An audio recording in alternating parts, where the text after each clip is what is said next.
Parquet ya tribunal ya grande instance ya Gombe esengi autopsie ya nzoto ya Zuzi Raphael Yani Ovungu mosambisi ya Vital Kamerhe na basusu oyo akufi na butu ya mercredi ya mbona tongo na Kinshasa. Parquet efungoli ya information judiciaire nsima ya liwa ya mbalakaka ya Zuzi Yani. Ministre ya yambo ya ekolo Congo Démocratique alobi kofungola bitelo na eleko eye motango mwa babeli ya COVID-19 mozali se komata mokozala kozanga komikebisa.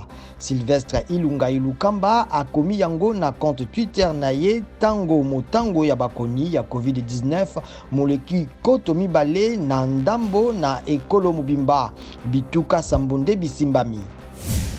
Commune ya Ibanda na Bukavu na ituka ya Sud Kivu ekotiama na bokangami kobanda mokolo ya le 1er juin. Ezali moko kati na bakomune misato eye eleki na bakoni mingi ya COVID-19 na Bukavu epai wapi bakomi zomi na misato. Mokambi ya etuka atie couvre-feu. Bakonzi ya Sénégal na Tchad basakoli ete bakokoba kosalela chloroquine pe hydroxychloroquine pona kosalisa babeli ya COVID-19 ata misala ya boluki ya de Lancet awa na États-Unis ekebisi ete minomiye mizali malamu te pe mizali kosala mabe na bakoni. Bakonzi ya Gabon nde bazali komituna soki esengeli basala nini. Mobembo mwayambo ya fusée SpaceX mokomema bato na mapata uto États-Unis mopusani na mokolo ya mposo likolo lizalaki malamu te mercredi.